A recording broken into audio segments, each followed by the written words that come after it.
Kell had always believed that the universe, in all its vast and indifferent complexity, would eventually find a way to inconvenience him personally.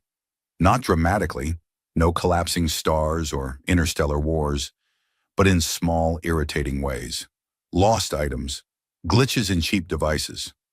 The quiet betrayal of gravity when something slipped from his hand and vanished into a place that defied logic. Tonight, it was a data chip. He heard it hit the floor, a faint plastic tap, and then nothing. No satisfying slide, no visible landing. It simply ceased to exist in the visible spectrum, which in Cale's experience meant it had found the one angle beneath the bed that would require a full commitment to retrieve. He stared at the floor for a moment, weighing his options like a man considering a life decision. Then he sighed, dropped to his knees and leaned down. "Of course," he muttered, squinting into the dim space. "Because why would anything be easy?" The room's ambient lights adjusted automatically, a soft glow spreading across the floor, but the underside of the bed remained stubbornly shadowed, as if the light itself had decided not to get involved. Cale reached one arm forward, stretching, fingers brushing against dust and the occasional forgotten object. A cable, a coin, something that might have been a snack wrapper or a fossilized regret. Then his fingers touched something warm. He froze. The warmth didn't move. It didn't flinch or pull away. It simply existed there, steady and deliberate, as if it had always been waiting for his hand to arrive. Cale blinked once, very slowly as though his brain might correct itself if given a moment. "All right," he whispered to no one in particular. "That's new." He did not yank his hand back. This, he would later decide, was either bravery or a profound misunderstanding of survival instincts. Instead, he shifted slightly, lowering himself until his cheek was almost against the floor. And then he saw her. At first, it was only the suggestion of a face, pale against the darkness, eyes open, fixed directly on him. No blinking, no movement. Just a gaze so still it felt intentional, like a statement rather than a reaction. Cale stared back. There was a long, quiet pause where several reasonable responses were considered and then collectively ignored. "Well," he said at last, his voice calm in a way that surprised even him, "this is not where I left my data chip." The woman did not respond. Up close, her features were unmistakably human. Smooth skin, sharp but elegant structure. But there was something subtly wrong in a way that resisted easy definition. It took Cale a second to realize what it was. Her ears, long, graceful, extending back in a way no human anatomy had ever approved. He nodded slowly, as if confirming a minor detail rather than a fundamental shift in reality. "Right," he murmured. "That explains everything." It did not explain anything. The silence stretched. She continued to watch him, her expression unchanged, her stillness so complete it felt unnatural. Even people pretending to be still had small movements, breathing, blinking, the occasional twitch. She had none of that. She existed like a paused moment. Cale became aware that his arm was still extended under the bed, his hand resting very close to whatever she was. He withdrew it carefully, as though not wanting to startle a particularly composed animal. "Okay," he said, sitting back on his heels. "So there's a person under my bed. A beat, which, statistically speaking, is not ideal." Still nothing from her. He exhaled slowly, rubbing his face. "All right, think," he muttered. "Options, panic, scream, run. Pretend this is normal." He glanced back down. She was still there, still watching. "Right," he said. "Normal it is." He stood up, brushing dust from his knees, and walked to the small counter across the room. The water dispenser hummed softly as he filled a glass. The sound felt absurdly loud in the quiet. He turned back toward the bed, holding the glass for a moment like he wasn't entirely sure what he was about to do. Then with a small shrug, he crouched down again and slid the glass carefully across the floor toward the darkness. "If you're going to hide under there," he said, his tone almost conversational, "you might as well stay hydrated." The glass stopped just within her reach. For the first time, something changed. It was subtle, a shift in her gaze, a slight narrowing of her eyes as if she were reassessing him entirely. Cale noticed and raised an eyebrow. "Yeah, I know," he added. Not the usual first contact protocol. I'm improvising. Another pause. Then slowly, so slowly it almost didn't register at first, her hand moved. It emerged from the shadow, pale and precise, fingers long and steady. She did not rush. She did not hesitate. She simply reached forward and took the glass. Cale watched this with the focused attention of someone trying very hard not to think about the implications. Good, he said quietly, because I'd feel really awkward if you didn't. She lifted the glass, studying it briefly before bringing it to her lips. The motion was controlled and deliberate, as though every action was chosen rather than instinctive. Cale leaned back slightly, resting his arms on his knees. So, he said after a moment, I'm going to assume you're not here to steal my furniture. Her eyes flicked to him again over the rim of the glass. Up close, they were striking. Not glowing, not unnatural in color, but intense in a way that felt ancient, measured, observing. He gave a small, uncertain smile. And I'm also going to assume that if you wanted me dead, I wouldn't be having this conversation. She lowered the glass slowly, and for the first time, her voice broke the silence. You did not scream? Her tone was quiet, smooth, carrying a weight that didn't match the small space around them. Cale blinked once. Yeah, he admitted. I've been told I process things unusually. She studied him for another long moment. Most would have reacted differently. Most people, Cale said, leaning back just a little more, don't have someone living under their bed. A faint pause. Then very slightly, barely noticeable, something in her expression shifted. Not quite a smile, but close enough to make Cale feel like he had just passed a test he didn't remember signing up for. The silence after she spoke did not feel empty. It felt deliberate, as if she had placed it there between them and was now observing what Cale would do with it. He decided, quite reasonably, to keep talking. All right, he said, shifting his weight slightly as he sat on the floor. So we've established that I didn't scream, you're under my bed, and you drink water. Honestly, that already puts you ahead of some people I've met. She did not respond immediately. Her gaze remained fixed on him, assessing, measuring. The glass rested lightly in her hand, untouched now, as though the act of drinking had been a calculated decision rather than a need. Cale nodded slowly. Right. Quiet type. Another pause. He pointed vaguely toward the bed. Just for clarity, are you staying there, or is this more of a temporary arrangement? Her eyes shifted slightly, not away from him, but as if considering the space itself. When she spoke again, her voice carried that same calm weight. This location is sufficient. Cale blinked. That sounds suspiciously like a long-term plan. No answer. He let out a small breath, somewhere between a laugh and a sigh. Okay, good to know. I'll update my expectations. The room felt smaller now, not physically, but in the way awareness changed things. The faint hum of the building's systems, the distant movement of transit lines outside, even the soft flicker of his outdated wall display, all of it seemed louder, sharper, as if reacting to her presence. He leaned forward slightly, resting his forearms on his knees. You have a name? He asked. This time the pause was shorter. Mira. He repeated it quietly, testing the sound. Mira. It fit. Too well, perhaps. Kyle, he added, tapping his chest lightly. That's me. In case you were wondering who owns the bed you're currently living under. I am aware, she said. He raised an eyebrow. Oh, good. That would have been awkward. Another flicker of something in her expression. Again, not quite amusement, but not entirely neutral either. Cale glanced toward the edge of the bed, then back at her. You know, there are easier places to hide. I am not hiding. He looked at her, then at the shadow beneath the bed. Right, he said. You're strategically positioning yourself in a low-visibility environment.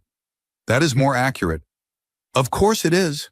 He shifted slightly, stretching one leg out as the initial tension began to settle into something more manageable. Not gone, just reshaped. So, he continued, strategically position Mira, who doesn't scream, doesn't explain, and appears in my apartment without using the door. Should I be concerned about anything in particular? Her gaze held his, steady and unflinching. Yes. Cale nodded once. Great. Love that. A beat passed. Care to elaborate? He asked. No. He let out a soft laugh, shaking his head. You know, for someone who just appeared under my bed, you're surprisingly unhelpful. Silence. Then after a moment, she shifted. It was the first real movement she had made beyond the slow, deliberate gestures. She did not crawl out or retreat further. Instead, she adjusted her position slightly, enough that the light caught more of her face. Cale noticed immediately. Ah, he said quietly. There you are. Up close, now less obscured by shadow, the details became clearer. Her features were precise, almost too perfect, but not in a way that felt artificial. More like something refined over time. Her long ears framed her face naturally, not exaggerated, just undeniably different.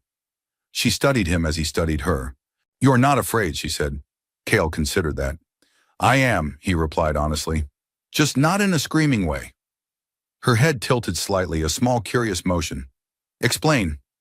He exhaled softly, glancing up at the ceiling for a moment before looking back at her.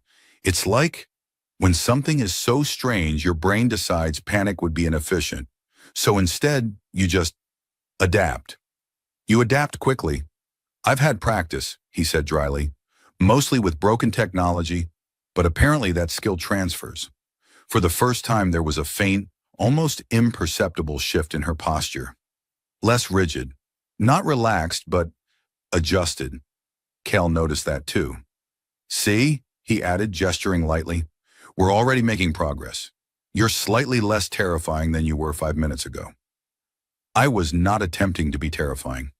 "Really?" he asked. "Because the whole silent staring from the darkness thing?" Strong choice. A pause, then, unexpectedly, "That was unintentional." Cale blinked, caught off guard. He let out a short laugh. "All right, fair enough. We'll call it an accident." The tension eased, just a fraction. Outside, something passed by the building, a low, distant hum that vibrated faintly through the walls. Mira's attention shifted instantly, her head turning slightly toward the sound. The change was immediate. Stillness returned, but sharper this time. Focused. Cale followed her gaze, though he couldn't see anything beyond the walls. "Something wrong?" he asked quietly. She did not answer right away. Her eyes narrowed, just slightly, as if listening to something far beyond human perception. Then after a long moment, she spoke. "They are searching." Cale felt a small, unpleasant drop in his stomach. "They?" Her gaze returned to him, steady once more. "Yes." He exhaled slowly, running a hand through his hair. "Of course they are. Because why wouldn't they be?" Another distant hum passed, quieter this time. Cale looked back at her, then at the bed, then back at her again. "So," he said carefully, "just to clarify, this strategic positioning of yours, does it involve my apartment becoming part of whatever situation you're currently not explaining?" Mira held his gaze. "Yes." Cale closed his eyes briefly, nodding to himself. "All right. Good. Just wanted to confirm."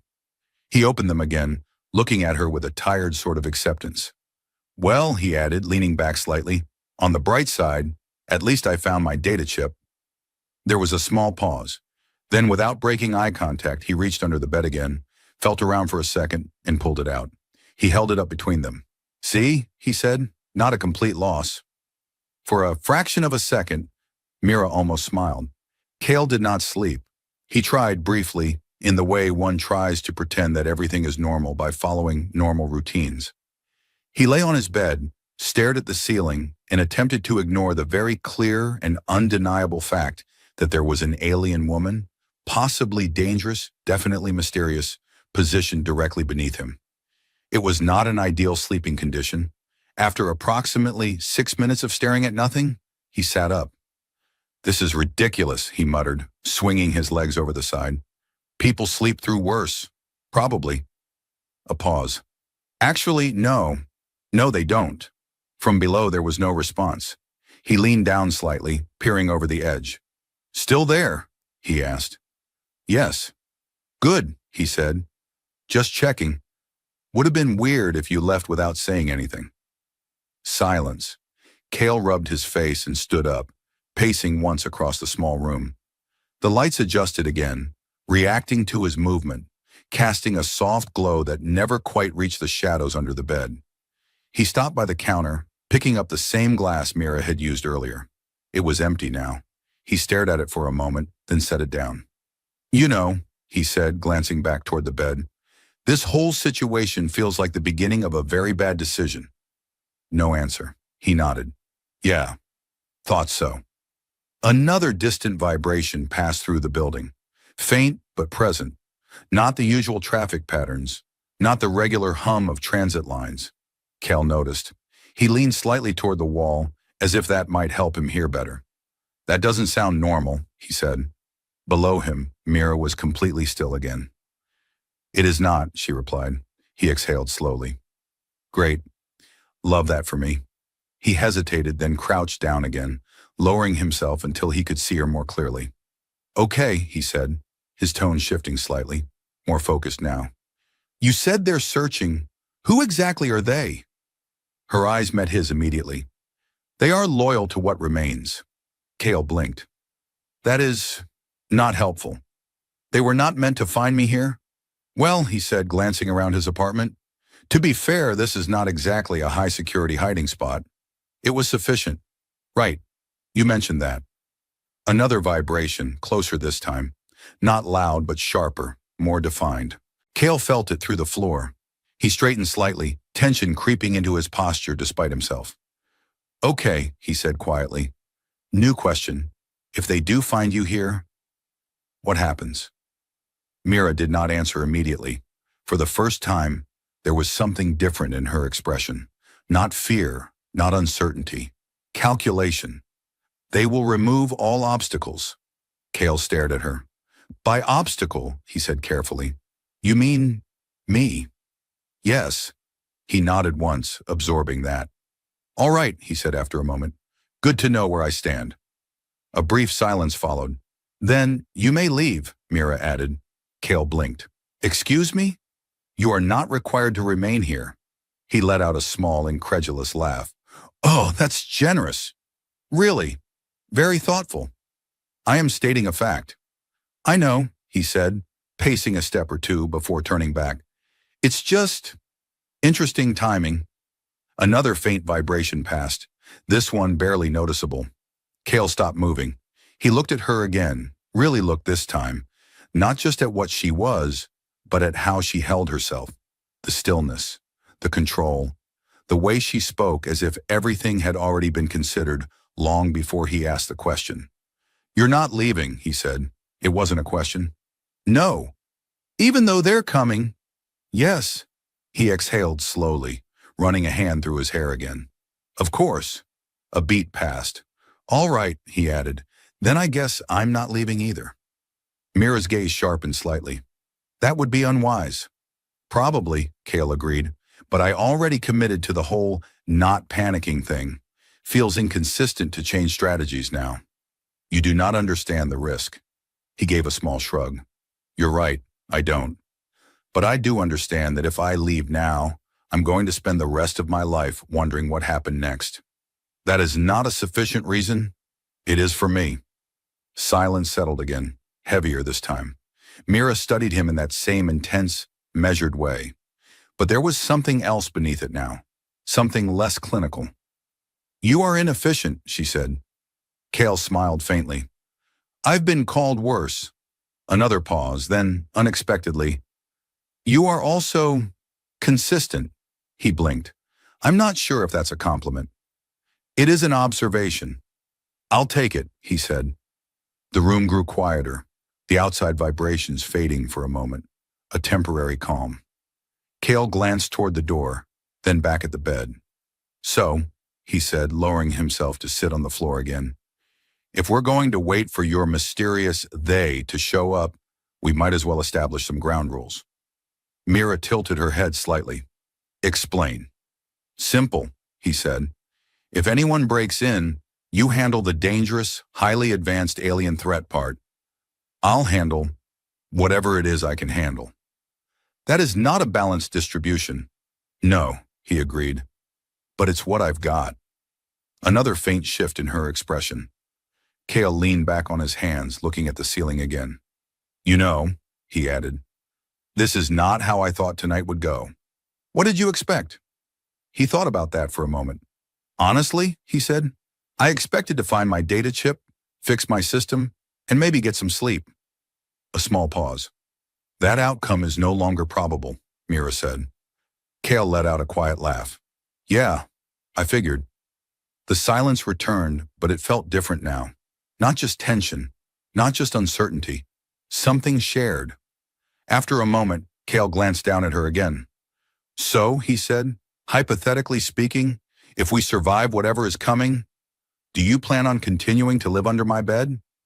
Mira held his gaze. For a time, he nodded slowly. All right, a beat passed. Then we're definitely going to need a better arrangement, he added. And this time, the shift in her expression was unmistakable.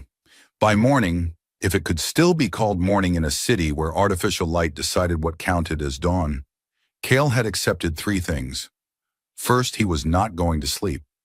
Second, there was still an alien woman under his bed.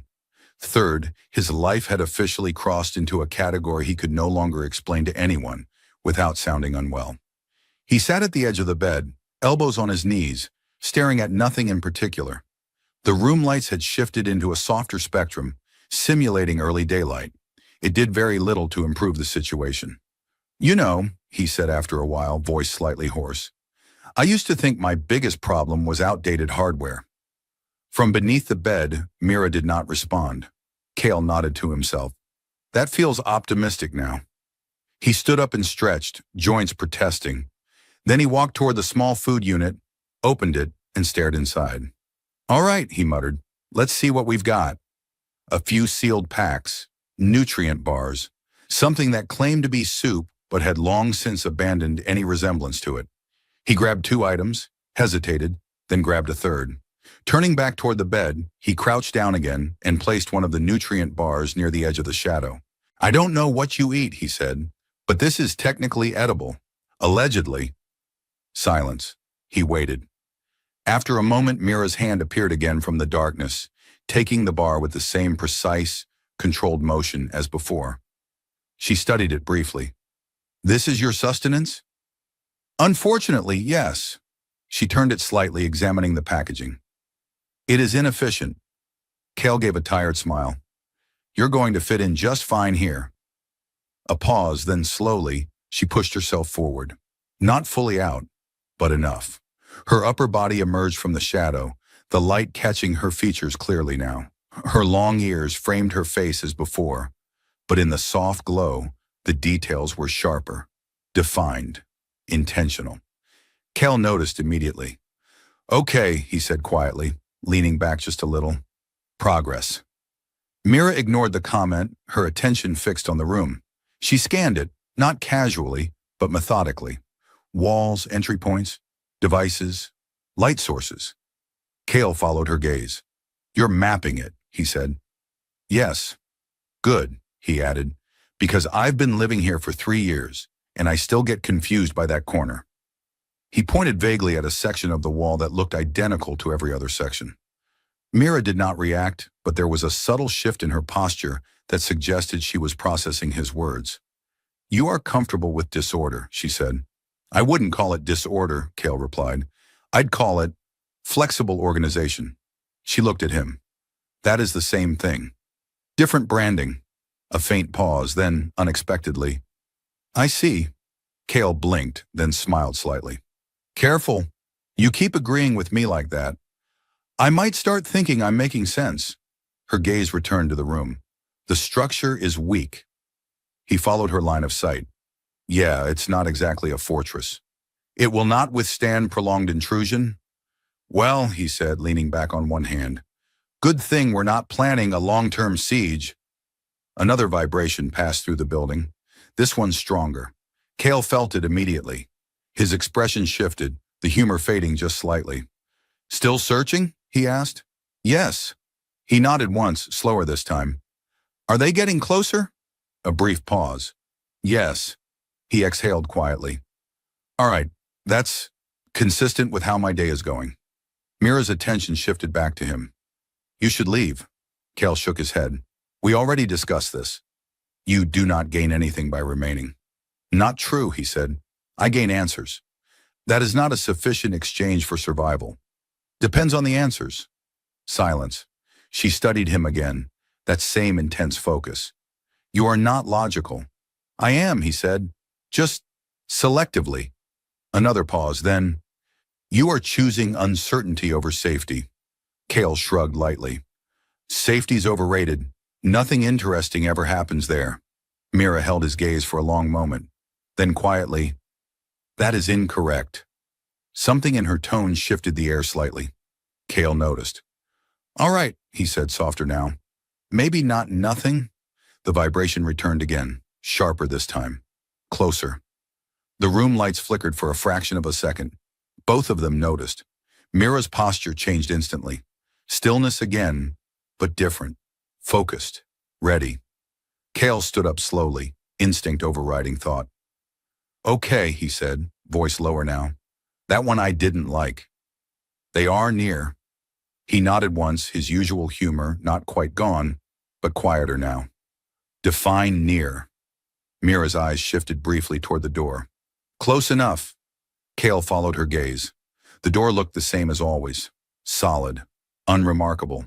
Which somehow made it worse. He rubbed the back of his neck, exhaling slowly. All right, he said, more to himself than to her. New plan. Mira did not move, but her attention sharpened. You will remain behind me, she said. Kale blinked. That feels optimistic. It is not optional. He considered that for half a second. Okay, he said. Noted. Another faint hum passed through the walls. Closer still. Kale glanced down at her. So, he added, a small, nervous smile returning despite everything. Just out of curiosity, on a scale from minor inconvenience to complete disaster, where are we? Mira looked at him, and for the first time, there was no ambiguity in her answer. Complete, Kale nodded slowly. Yeah, he said. That sounds about right. The lights flickered again, and this time, they did not stabilize immediately. The lights dimmed once, twice, then settled into a low, unstable glow that made the room feel unfamiliar, like a place pretending to be itself. Kale stared at the ceiling for half a second, then looked back at the door. All right, he said quietly.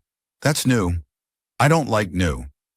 Mira was already moving, not quickly, not in a rush, but with absolute precision. She emerged fully from beneath the bed in one smooth motion, rising to her feet without sound. Up close, standing now, her presence changed the scale of the room. It felt smaller, narrower, as if it had to adjust to her rather than the other way around. Kale took a step back automatically. Okay, he said under his breath. That's definitely different from before. Mira ignored him, her gaze fixed on the door. Her posture had shifted completely, no trace of the quiet stillness from earlier. This was something else. Controlled, yes, but coiled. Ready. Another vibration hit the walls. This time it came with a faint distortion in the air itself, like a ripple passing through invisible layers. Kale felt it in his chest. That doesn't sound like knocking, he muttered. They do not knock. Of course they don't. He glanced around the room quickly, eyes scanning for anything useful, anything that could be considered a plan. There wasn't much. All right, he said, half to himself. What do I have? One broken chair, 3 questionable food packs, and a very strong sense of regret. Mira spoke without looking at him. Stay behind me. Right, Kale replied, already moving slightly to position himself where she had indicated. Still not loving how often you say that. The air near the door shifted again, this time visibly. A faint outline appeared, geometric, precise, like something trying to exist in the wrong layer of reality and slowly forcing its way through. Kale blinked. Okay, he whispered. That's definitely not standard building maintenance. The outline sharpened. Lines of light traced themselves across the surface of the door, not on it, but through it, as if the material itself had become temporarily transparent to something else. Mira did not move. Her breathing, if she was breathing at all, Remain steady, controlled. They are aligning phase, she said. Kale frowned. That sounds bad. It is. Good, just checking. The lines of light intensified. For a brief moment, Kale could see shapes beyond the door. Not clearly, not fully, but enough to understand that something was there. Something not human. He swallowed, shifting his weight slightly. So, he said, voice low but steady, any last-minute advice? Mira's eyes flicked toward him for just a fraction of a second. Do not interfere, he nodded. Ah, of course. My specialty. The door didn't break. It didn't open. It simply ceased to be solid. The surface shimmered, then dissolved into a transparent field of shifting geometry. And through it, they stepped in. Two figures. Tall, narrow. Their forms were humanoid, but elongated, as if stretched slightly beyond natural proportions. Their movements were smooth, too smooth, like something calculated rather than lived. Their eyes, if they were eyes, glowed faintly, not bright, but precise, focused. They stopped just inside the room. The air changed again, heavier. Kale stayed exactly where he was, behind Mira, very aware of the fact that he was now the least important entity in the room. One of the figures tilted its head slightly. Designation confirmed, it said. The voice was wrong. Not distorted, not mechanical. Just wrong. Like it had been constructed from pieces of sound that didn't quite belong together. Mira stepped forward. Only one step, but it was enough. You are late, she said. Kale blinked. Late? He wasn't sure why that was the part that surprised him. The second figure moved slightly, positioning itself beside the first. Return is required, it said. Mira's expression did not change. I am not returning. A pause, the air tightened. Kale shifted his stance slightly, very carefully not drawing attention to himself. The first figure spoke again. Resistance is unnecessary. Mira tilted her head just slightly, mirroring the earlier movement. That depends on perspective. Kale behind her whispered very quietly, I feel like we're past unnecessary. No one acknowledged him, which he decided was probably for the best. The figures moved, not forward, not yet, but something in their posture changed, the same way Mira's had earlier. Subtle, controlled, dangerous. Kale exhaled slowly, his hands instinctively clenching and unclenching at his sides. Okay, he murmured to himself. This is happening. The room felt too small now, too confined for what was about to unfold. The second figure raised one arm. Light gathered at its fingertips. Not bright, not explosive, but dense, focused. Kale leaned slightly to the side, whispering, That looks like something I should not be near. Mira's voice came calm and sharp. Correct. Then she moved. Not fast. Faster than that. For a moment, Kale didn't see the motion itself, only the result. 1 second she was in front of him, still and composed. The next she was between the two figures. The air snapped, a sharp, contained distortion, like space itself reacting to her presence. The light in the figure's hand flickered, disrupted. Mira's hand moved, precise, controlled, and the energy collapsed inward, vanishing before it could fully form. The first figure adjusted immediately, its movement smooth, but now reactive. Deviation detected. Mira's voice was quiet. You should have remained at a distance. Kale, still behind her, blinked rapidly. Yeah, he whispered. That seems like solid advice for everyone involved. The second figure shifted again, recalculating. The room hummed with tension. Not chaotic, not wild, measured. Every movement deliberate, every second stretched. Kale took a slow step back, pressing himself lightly against the wall. All right, he murmured under his breath. New plan. Definitely staying behind her. In front of him, Mira stood perfectly still once more. But this time, the stillness felt like the edge of something far more dangerous. Kale decided very calmly and very rationally that if he survived this, he was going to start checking under his bed every single day for the rest of his life. In front of him, reality was behaving incorrectly. Mira stood between the two figures, her posture perfectly aligned, her movements minimal yet absolute. The air around her seemed denser, like it had chosen her as its center. The figures adjusted again. Not reacting emotionally, there was no hesitation, no fear, but recalibrating. Their limbs shifted by degrees, angles changing in precise increments, like equations being rewritten in real time. Containment protocol, one of them said. Denied, Mira replied. Kale, pressed lightly against the wall, raised a hand halfway. I'd also like to deny that if it's a group decision. No one responded. He nodded to himself. Right. Still not part of the conversation. The second figure moved first, its arm extended, and this time the energy that gathered was different. Not just light, something denser, layered, like compressed space folding inward. The edges of the room distorted around it, lines bending slightly, objects appearing to shift position by fractions. Kale blinked hard. Okay, he whispered. That's definitely worse. Mira stepped forward. Again, not fast. Faster than perception, the energy discharge. Not outward, inward. Everything near it pulled slightly toward a single point before snapping back. Kale felt it in his chest, like his breath had been briefly taken without permission. Not a fan of that one, he muttered. Mira's hand intercepted the distortion mid-formation, not blocking it, changing it. Her fingers moved through the energy like it was something tangible, something that could be redirected. The compression shifted, collapsing sideways instead of forward, dissipating against the far wall in a silent ripple.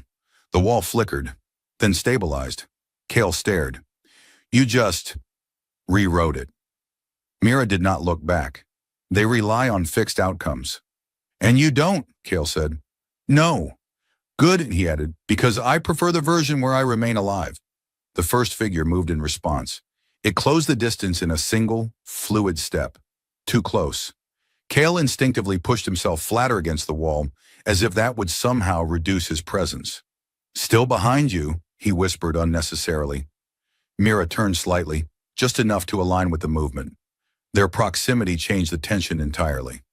This was no longer distant, no longer controlled. This was immediate. The figure's hand moved, not toward her, but past her, toward Kale. He froze. Ah, he said quietly. I feel targeted. Mira's reaction was instantaneous. Her arm moved, intercepting the trajectory with absolute precision. Not forceful, not aggressive, final. The figure's motion stopped, not slowed, stopped. For a fraction of a second, everything held. Then, the air cracked, a sharp, contained rupture, like two incompatible forces had collided in the smallest possible space. Kale flinched. Okay, that was definitely aggressive. The second figure adjusted again, shifting position to flank. They are adapting, Mira said. Kale nodded quickly. Yes, I can see that. I would prefer if they didn't. They will continue. Of course they will. He glanced around quickly, his eyes landing on his work console. The screen flickered weakly, disrupted by the energy fluctuations. An idea formed, a bad one, which given the situation meant it might actually work. Hey, he said, a little louder now. Hypothetically speaking, do they rely on systems, signals, something I can interrupt? Mira did not turn. Yes. Kale pointed at the console. Good, because I have exactly one terrible skill set, and it involves interfering with systems that were not designed to be interfered with. Do not engage, Mira said. Too late, he replied, already moving. He stepped sideways, keeping as low as possible, moving along the wall toward the console. The figures noticed immediately, of course they did, but their primary focus remained on Mira. All right, Kale muttered, crouching down in front of the flickering interface. Let's see what we can break. The display glitched as he accessed it, the usual interface replaced by fragmented data streams, interference patterns bleeding into the system. Wow, he whispered, this is very broken. Behind him, the tension escalated. Mira moved again, faster this time, forcing both figures to adjust simultaneously. The air rippled with each interaction, small distortions stacking over each other like overlapping waves. Kale's fingers moved quickly across the console. Come on, he murmured. Come on, if they're using any kind of signal relay. The screen flickered again. Then, something appeared. Not clearly, but enough. A pattern. External. He smiled slightly. There you are. He began to reroute the system's output, forcing the local network to spike in random bursts, sending interference back through whatever connection the figures were using. Behind him, the effect was immediate. The second figure faltered, just slightly. Its movement stuttered, like a frame skipped in reality. Mira noticed. So did the first figure. Disruption detected, it said. Kale grinned. Yeah, that's me. He pushed further, overloading the signal, forcing the interference to spike harder. The room lights flickered violently. The air distorted again, but this time unevenly. The figures adjusted, but slower now. Less precise. Mira stepped forward. This time, decisively. Her movement cut through their recalibration, forcing them into reactive positions instead of predictive ones. Kel leaned back slightly from the console, watching. Okay, he said, breath slightly uneven. I don't fully understand what I just did, but I'm going to pretend it was intentional. The first figure turned its attention toward him again. This time, delayed. Mira didn't give it the chance. Her hand moved, precise and controlled, and the space around the figure collapsed inward. Not violently, but definitively, forcing it back a step. For the first time, it retreated. Kale blinked. Oh, that's new! The second figure shifted again, attempting to stabilize, but the interference continued. Uneven. Disruptive. Mira stood between them, completely still once more. But now, the balance had changed. Kale exhaled slowly, leaning against the console. All right, he said quietly. I think I officially qualify as interfering. Mira did not look at him, but her voice, when it came, carried something different. Continue, Kale smiled faintly. Best instruction I've heard all day. The interference built until the room itself seemed uncertain about its own structure. Kale's console flickered violently, lines of corrupted data cascading across the screen in patterns that no longer resembled anything human-made. His fingers hovered for a moment, then pressed one last command, forcing the system beyond anything it was designed to handle. Okay, he muttered. That's either very clever or extremely irresponsible. Behind him, the effect was immediate. The two figures destabilized. Not dramatically, no explosion, no collapse, but something far more unsettling. Their movements lost precision. Their outlines blurred slightly, like a signal failing to maintain coherence.